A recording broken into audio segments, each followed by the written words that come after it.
소액 투자로 대박 성공 투자를 바라시는 분들이 많습니다. 그런데 현실은 시대 차익이 많이 나는 청약 당첨부터 일단 만만치가 않습니다. 재건축, 재개발 투자는 사실 현 시점에서는 부동산 자체의 가격이 많이 올라서 투자하려면 소액과는 거리가 멉니다.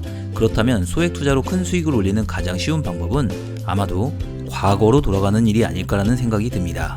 아니, 과거로 돌아간다니 뭔 소리냐고요? 2016년 기름동에 있는 이 빌라로 돌아가 볼게요. 과거에 이 빌라가 마음에 드셨다면요, 매매가 2억 2천만 원에 전세 1억 6천만 원 정도, 즉 6천만 원의 투자금으로 이 빌라를 잡을 수가 있었습니다. 2016년에 이 빌라를 잡았다면 지금은 어떻게 되었을까요? 아마도 다른 일이 없다면 한참 신축 중인 15억 원이 넘는 기름 롯데캐슬 클라시 아파트 34평 조합원이 되어 있으실 겁니다. 사실 이런 사례들이 무수히 많죠. 이미 다 지나간 일이기 때문에 정말 너무 많습니다. 최근 부동산 가격이 너무 많이 올라줬으니까요. 지금은 이런 소액 투자로서 대박 투자의 길이 없을까? 조금 더 알아보죠. 2020년 10월 8일 서초 자이른에 모집 공고문이 났습니다. 분양가는 5구제곱미터가 7억 6천 정도였어요. 위치도 3호선인 남부터미널역에서 가깝고 분양 가격도 주변 시세에 비해서 저렴했습니다. 서초 자이른의 조감도를 살펴볼게요. 어때요? 단지가 두 동이긴 하지만 너무 멋있지 않나요? 서초구 이 위치에서 59제곱미터이면 신혼생활도 가능하고 아주 괜찮죠. 헌데 여기서 궁금증이 생깁니다. 아니, 이곳은 내가 자주 지나다니던 지역인데 여기가 재개발 구역이라고 들어본 적도 없고 낡은 아파트가 모여있는 단지도 아닌데 어떻게 된 거지? 하고요. 맞아요. 이곳은 낡은 빌라와 주택이 혼재되어 있었던 곳이었습니다.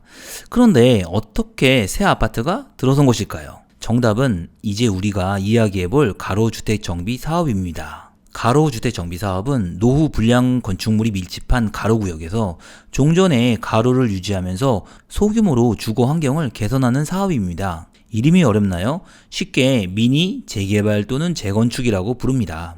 2017년에서 2019년까지는 서울 경기 부동산 가격이 지금처럼 많이 오르지 않았던 시기라 전통적인 재개발 재건축 투자를 하는 것이 인기였는데 지금은 어떤가요? 부동산 가격이 전반적으로 너무 많이 올랐잖아요. 전통적인 재개발 재건축은 투자 금액이 너무 많이 들어가죠. 그러다 보니 사람들이 자연스럽게 다른 방식으로 또는 투자 금액이 좀 적게 들어가는 방식은 없나 하고 찾게 되는 거예요.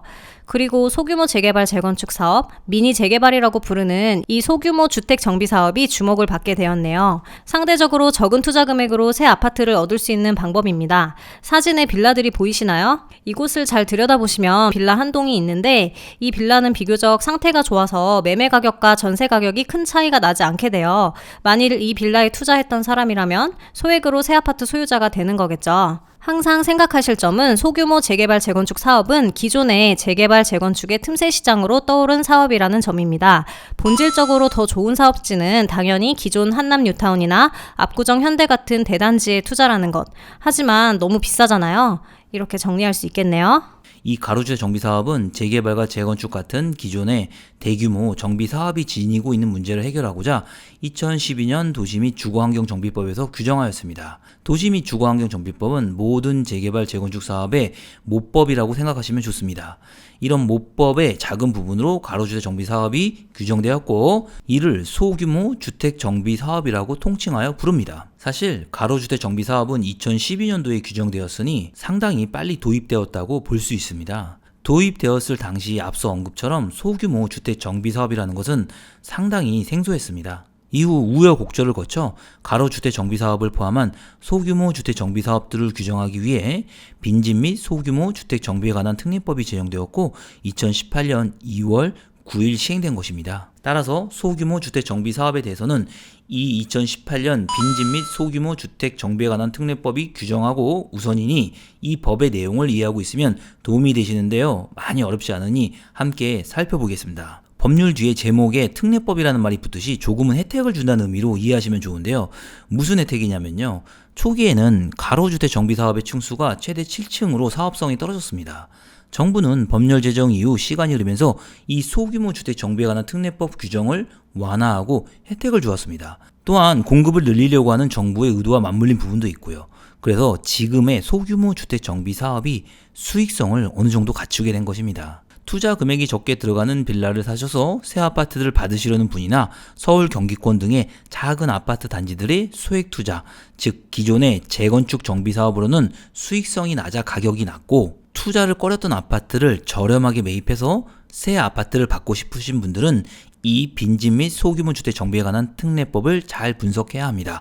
약칭은 소규모 주택 정비법입니다. 이 법을 상세히 분석해보면 법 제1조에 이 법은 방치된 빈집을 효율적으로 정비하고 소규모 주택 정비 활성화를 위해 필요한 사항 및 특례를 규정함으로써 주거 생활의 질을 높이는 데 이바지함을 목적으로 한다고 규정하고 있습니다. 위 조항에 의하면 이 법의 목적은 크게 두 가지로 나뉘게 됩니다. 하나는 방치된 빈집을 효율적으로 정비하는 것, 다른 하나는 소규모 주택 정비를 활성화하는 것입니다. 따라서 이 법에 의한 사업은 크게 빈집 정비 사업과 소규모 주택 정비 사업으로 나뉘게 되는 것이죠. 그런데 빈집 정비 사업이란 법 제2조 1항 2에서 빈집을 개량 또는 철거하거나 효율적으로 관리 또는 활용하기 위한 사업이라고 정의하는데, 이 사업은 사업 자체 규모도 작고 말 그대로 낡고 허름한 또는 방치된 빈집 등을 공공기관 내지 계획에 의해 새로운 기숙사나 관공서나 교육장으로 활용하는 사업 방식이라 빌라나 낡은 주택에 투자하여 커다란 수익을 내려는 목적으로는 적합하지 아니한 사업이어서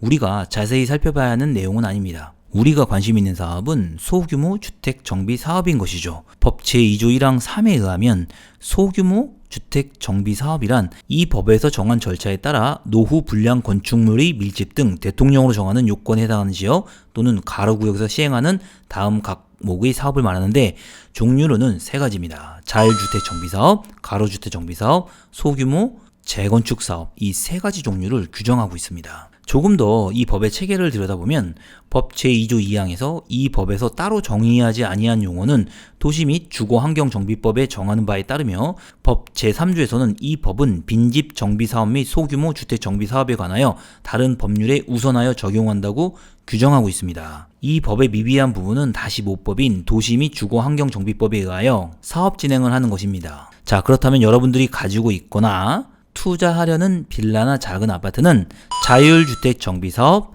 가로주택 정비사업, 소규모 재건축 사업으로 진행할 수 있는지를 검토해 보시면 좋겠네요. 여기서 현재 가장 활발히 진행되는 사업은 가로주택 정비 사업이지만 다른 사업도 검토하셔야 되는데요. 우선 자율주택 정비 사업은 빈집 및 소규모 주택 정비에 관한 특례법 시행령 3조에서 규정을 하고 있습니다. 자율주택 정비 사업 대상 지역은 제3조 1항에서 언급하고 있고요. 1차적 요건과 2차적 요건을 충족해야 하는데, 1차적 요건은 국가균형발전특별법에 따른 도시활력 증진지역 개발사업의 시행구역, 국토의 계획 및 이용에 관한 법률에 따른 지구단위 계획구역, 도시 및 주거환경 정비법 제20조 21조에 따라 정비 예정구역 정비구역이 해제된 지역 등입니다. 이 자율주택 정비사업의 1차적 요건은 마치 전통적인 재개발 재건축 지역에서 개발이 필요한 지역을 정비구역으로 지정하는 것을 가름하는 비슷한 기능을 하는 것 같네요.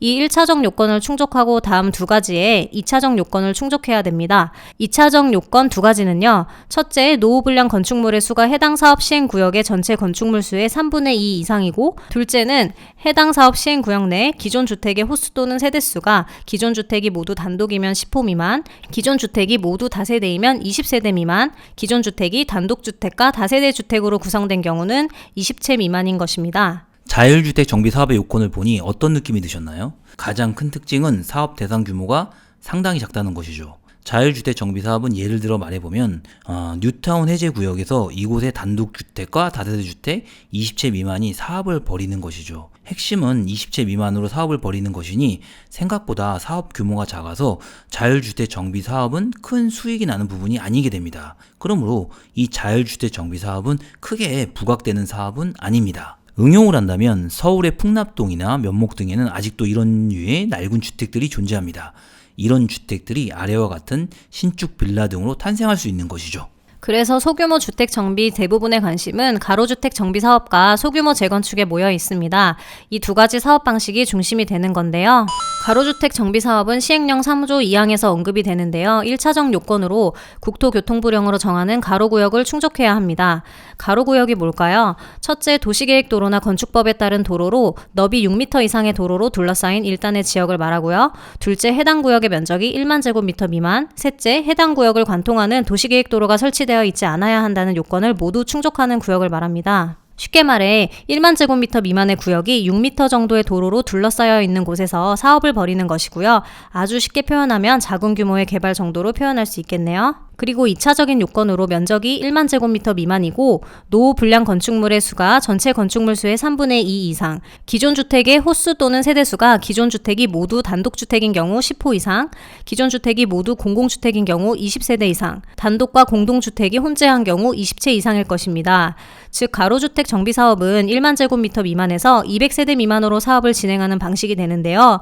또한 공공임대주택 건립 등 일정 요건을 충족하면 2만 제곱미터로 대상 지역이 확대되기도 합니다. 소규모 재건축 사업에서 1차적 요건은 도시 및 주거환경정비법 제2조의 7호에 주택단지라는 요건을 충족하는 것입니다. 주택단지란 주택 및 부대시설, 복리시설을 건설하거나 대지로 조성되는 일단의 토지로 다음 강목의 어느 하나에 해당되는 일단의 토지를 말하는데요. 예를 들면 주택법에 따른 사업 승인 계획을 받아 주택 및 부대시설, 복리시설을 건설한 일단의 토지 등을 말합니다. 바꿔 말하자면 정상적인 사업계획 승인을 받아 건설한 아파트 단지 정도로 이해하시면 쉽겠네요. 2차적 요건입니다. 해당 사업 시행구역의 면적이 1만 제곱미터 미만일 것, 노후불량 건축물의 수가 해당 사업 시행구역 전체 건축물 수의 3분의 2 이상일 것, 기존 주택의 세대수가 200세대 미만일 것인데요. 단 주택단지에 위치하지 않는 토지 또는 건축물로서 다음 하나에 해당되고 사업 시행상 불가피한 경우에는 주택단지 면적의 100분의 20 미만의 범위 내에서 해당 토지 또는 건축물을 포함하여 사업 시행이 가능합니다. 소규모 재건축 사업도 1만 제곱미터 미만의 200세대 미만 사업인 것이죠. 소규모 재건축 사업의 예를 들면 마포에 마포우성연립이라고 아주 낡은 아파트 단지가 있는데요. 마포역 인근에 있어서 위치로는 최고인데 해당 단지가 너무 작아서 사업성이 잘 나오지 않았던 지역입니다. 이런 지역이 소규모 재건축 사업의 대상지가 된 것입니다. 자, 조금 더 사업 진행 방식 등의 특징들을 살펴보면요. 가로주택 정비사업과 소규모 재건축 사업은 별도의 구역 지정이 필요 없는 게 가장 큰 특징입니다. 재개발의 경우 정비 예정구역으로 지정받고 그 이후에 다시 정비구역 지정을 받아야 사업 진행이 가능한데요. 가로주택 정비사업과 소규모 재건축 사업은 별도의 정비구역 지정을 받을 필요성이 없으니 사업기간이 짧아집니다. 이렇게 사업기간이 단축된다는 점이 매우 매력적인 건데요. 정통적인 재개발과 재건축은 정비구역 지정, 추진위원회 설립 등 사전 절차가 복잡합니다. 그런데 이 두 사업은 조합 설립을 위한 준비에서 조합 설립인가, 건축 심의, 사업 시행 계획인가, 착공, 준공 및 입주 청산으로 신속하게 진행되는 장점이 있어요. 또한 주택도시 보증공사로부터 초기 사업비는 물론 총 사업비의 50%까지 저리로 융자를 받을 수 있습니다. 이 부분도 너무 큰 혜택이네요. 주택도시 보증공사로 사업비를 지원받으면 은행권의 대출로 잡히지 않기도 해요. 특례법이라는 말이 붙듯이 각종 건축 규제 완화가 됩니다. 건축법에 따른 대지의 조경 기준, 건폐율, 대지 안의 공지 기준, 건축물의 높이 제한, 주택법에 따른 부대시설 및 복리시설의 설치 기준, 주차장 설치 기준 등에 대한 완화가 되는 것이죠. 특히 건폐율과 용적률을 완화해 주는데요. 소규모 주택 정비 사업 시 임대주택을 건설할 경우 해당 시도 조례로 용적률이 강화된 경우로 할지라도 국토의 계획 및 이용에 관한 법률에서 규정하고 있는 용적률의 상한까지 건축할 수 있도록 했습니다. 지금은 최대 15층까지 건축할 수 있는데요. 이것이 사업성을 조금 높이는 효과를 가져다 줬네요. 이상의 내용이 소규모 정비 사업의 중요한 부분들입니다. 자, 위 세 사업을 살펴보시고 어떤 느낌이 드셨나요? 우선은 역시 규모가 작은 사업이라는 점이죠. 1만 제곱미터 미만의 면적에서 조합원은 최대 200명 미만이 되는 사업 진행 방식이 되는 것이죠. 여기에 장점과 단점이 있습니다. 단점은 역시 사업 규모가 작아 조합원에 큰 수익이 나지 않고 준공 후 대단지의 이점이 아니고 한두 동 정도의 작은 단지가 된다는 점입니다. 장점은 다른 재개발 재건축 정통 정비 사업에 비해서 사업 진행이 빠르다는 점입니다. 또 하나의 장점으로는 두 사업 모두 기반 시설이 잘 갖추어진 곳에서 사업을 진행한다는 점이죠. 가로주택 정비 사업은 가로구역을 충족하고 있는 곳을 대상으로, 소규모 재건축 사업은 정비 기반 시설이 양호한 지역에서 공동주택을 재건축하기 때문에 다 준공이 되고 나면 어느 정도의 가치가 있고 특히 서울인 경우는 더 가치가 있습니다. 여기서 꼭 잊지 말아야 할 것은 세 가지 사업 모두 필수 요건으로 노후도 3분의 2 이상을 충족해야 한다는 것입니다. 이 정도가 소규모 정비 사업의 내용이죠. 여기에 신임 변창흠 장관이 취임 후 2월 4일 부동산 공급 대책이 나왔습니다. 이 부분은 우리 앞선 동영상인 공공주도 3080 동영상을 참조하시면 좋습니다. 잠시 이때의 내용은 크게 세 가지로 나눌 수 있는데요. 공공이 직접 시행하는 재개발, 재건축, 역세권 중공업 저축 노후 지역을 대상으로 공공이 주도하여 개발하는 사업, 소규모 정비 사업을 신설했습니다. 여기에 역세권 중공업지 5,000제곱미터 이상은 공공이 주도하는 개발 사업 방식으로, 5,000제곱미터 미만은 소규모 재개발지를 신설하는 사업으로, 저축 노후 주거지 1만 제곱미터 이상은 공공 주도 개발 사업 방식으로, 저축 노후 주거지 1만 제곱미터 미만은 소규모 주택 관리 지역을 신설하는 사업 방식으로 진행하는 것을 도입했습니다. 따라서 소규모 주택 정비 사업은 기존 세 가지 소규모 주택 정비 사업 방식인 자율주택 정비 사업, 가로주택 정비 사업, 소규모 재건축 사업 외 소규모 주택 정비 사업으로 두 가지 사업이 더해졌습니다. 역세권 5,000제곱미터, 중공업 5,000제곱미터 미만의 소규모 재개발지 신설, 1만 제곱미터 미만의 소규모 주택 정비 관리 지역 신설, 여기에 용적률 완화나 건축 규제 완화 혜택을 주는 것이죠. 엄밀히 말해 대상 지역의 지정이지만 이곳에서 방식이 차이가 있으므로 소규모 주택 정비 사업의 방식이 광의적으로 총 5개 사업이라고 말할 수도 있고, 이론상으로는 5가지 사업이나 실제로는 기존 3가지 사업과 겹칠 수도 있고 별도로 진행할 수도 있는 사업이 되는 것입니다. 자, 여기까지가 작은 빌라나 아파트를 사서 대박을 노릴 수 있는 소규모 주택 정비에 관한 모든 것입니다. 서울 지역에 빌라나 작은 단지에 투자에 나선다면 우선 자율주택 정비사업이 대상이 되는가, 가로주택 정비사업 또는 소규모 정비사업이 대상이 되는가, 이에 더해 2월 4일 정부 대책에 소규모 재개발지인가, 소규모 주택 정비 관리 지역이 되는가, 이에 더한 실익은 무엇인가, 이런 생각들을 자유자재로 할 수 있어야 빌라나 가격이 저렴한 작은 아파트 단지에 투자하실 때 투자의 수익을 극대화할 수 있을 겁니다. 여기서 핵심이 되는 가로주택 정비사업과 소규모 재건축의 진행 방식에 대해서는 조금 더 자세히 다른 영상에서 다루어 보겠습니다. 자, 이번 영상은 여기까지네요. 시청해주셔서 감사합니다.